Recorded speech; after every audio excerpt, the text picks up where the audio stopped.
मेरठ का एक खौफनाक हत्याकांड, प्यार, धोखा और अंधविश्वास की सच्ची कहानी। मेरठ उत्तर प्रदेश में 2025 में हुआ एक ऐसा हत्याकांड जिसने पूरे भारत को हिला कर रख दिया। ये कहानी प्रेम, विश्वासघात और अंधविश्वास के खतरनाक जाल में फंसे कुछ लोगों की है, जिसने एक निर्दोष व्यक्ति की जान ले ली। इस केस में प्रेमिका ने अपने प्रेमी के साथ मिलकर अपने पति को मौत के घाट उतार दिया और उसके शव को 15 टुकड़ों में काटकर एक ड्रम में भर दिया और उसके अंदर सीमेंट डाल दिया। मगर चलिए इस कहानी को शुरुआत से देखते हैं। 2016 में मेरठ निवासी सौरभ राजपूत की मुलाकात मुस्कान रस्तोगी से हुई। दोनों के बीच प्रेम हुआ और कुछ सालों बाद उन्होंने शादी कर ली। लेकिन यह शादी सौरभ के परिवार को पसंद नहीं आई, क्योंकि मुस्कान एक अलग जाति से थी। इसके बावजूद दोनों ने अपने रिश्ते को मजबूत बनाए रखा। सौरभ मर्चेंट नेवी में जॉब करते थे और लंदन में पोस्टेड थे।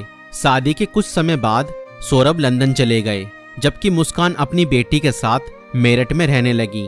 इस दौरान उनकी जिंदगी में एक तीसरा व्यक्ति साहिल शुक्ला आया, जो मुस्कान को पहले से ही जानता था। सौरभ के लंदन में रहने के कारण मुस्कान की नजदीकियां साहिल से बढ़ने लगी। साहिल, जो पहले से ही मुस्कान को पसंद करता था, अब खुलकर उसके साथ वक्त बिताने लगा। मुस्कान ने उसे यह यकीन दिला दिया कि वह अपने पति के साथ खुश नहीं है और वह साहिल से सच्चा प्यार करती है।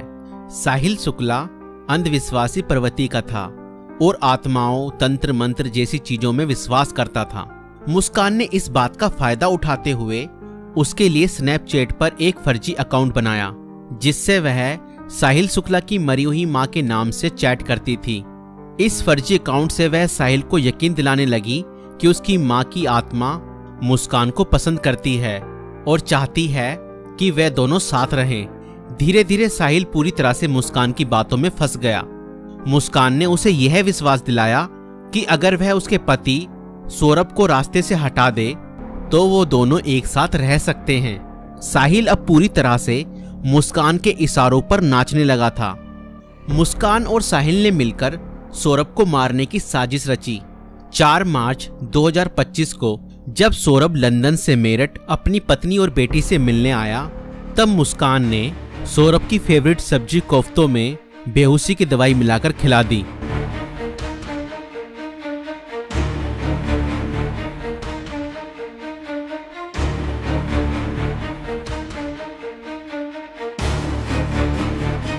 और जब सौरभ बेहोशी की हालत में बिस्तर पर पड़ा था, तब मुस्कान ने अपने दोस्त साहिल को बुला लिया और रसोई में जाकर वो बड़ा और धारदार चाकू ले आई, जो मुस्कान और साहिल ने पहले से ही प्लानिंग करके खरीदे हुए थे। और करीब 20 मिनट तक साहिल ने मुस्कान को बताया कि कैसे उसे अपने पति का वध करना है।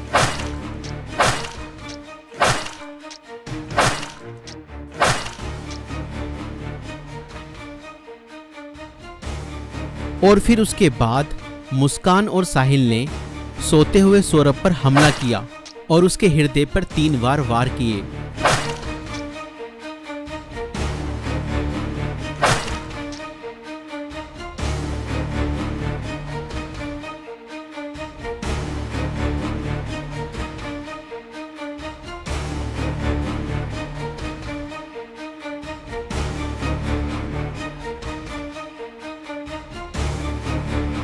और घर में पड़े कूलर को भी ऑन कर दिया ताकि उसकी आवाज किसी को भी ना सुनाई दे।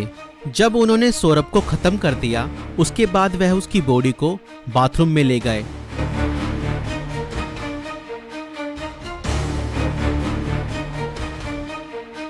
और उसके शरीर को 15 टुकड़ों में बांट दिया।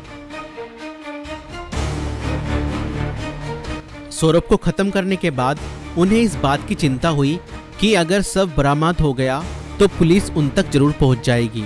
इसलिए उन्होंने सबको ठिकाने लगाने की योजना बनाई और मुस्कान बाजार जाकर एक प्लास्टिक का ड्रम खरीद लाई। और मुस्कान और साहिल ने सौरभ के शव के टुकड़ों को उस प्लास्टिक ड्रम में डाल दिया और ऊपर से सीमेंट भी डाल दिया ताकि उसकी बॉडी की स्मेल बाहर ना जाए। और उसके बाद उन्होंने उस ड्रम को घर के एक कोने में रख दिया। इसके बाद मुस्कान और साहिल ने सौरभ के मोबाइल फोन से उसके सोशल मीडिया अकाउंट को एक्टिव रखा। उन्होंने सौरभ के अकाउंट से हिमाचल प्रदेश की शिमला की तस्वीरें और स्टोरीज पोस्ट की ताकि लोगों को लगे कि वह घूमने गया है। उन्होंने उसकी फैमिली और दोस्तों को यह यकीन दिलाने की कोशिश की कि सौरभ जिंदा है और बाहर यात्रा कर रहा है। इस दौरान मुस्कान और साहिल खुद भी शिमला घूमने चले गए ताकि अगर कोई लोकेशन ट्रैक करे तो किसी को शक ना हो, लेकिन किसी भी अपराधी की तरह वह भी ज्यादा समय तक बच नहीं पाए। सौरभ के परिवार ने जब उससे संपर्क करने की कोशिश की और कोई जवाब नहीं मिला तो उन्हें शक हुआ। परिवार ने मेरठ पुलिस में गुमशुदा की रिपोर्ट दर्ज कराई।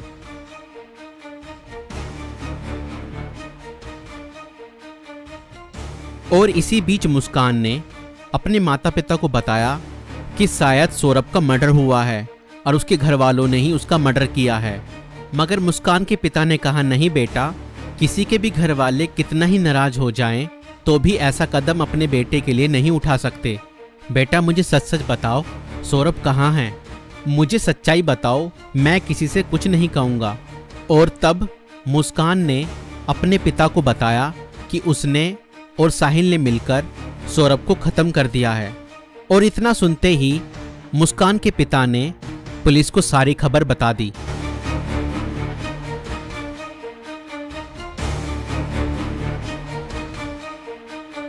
और पुलिस ने तुरंत मुस्कान और साहिल को गिरफ्तार किया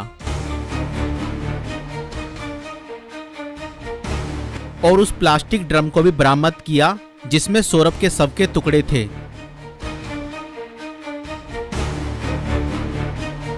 उस प्लास्टिक ड्रम को काटा गया और सौरभ के शरीर के टुकड़ों को बरामद किया गया।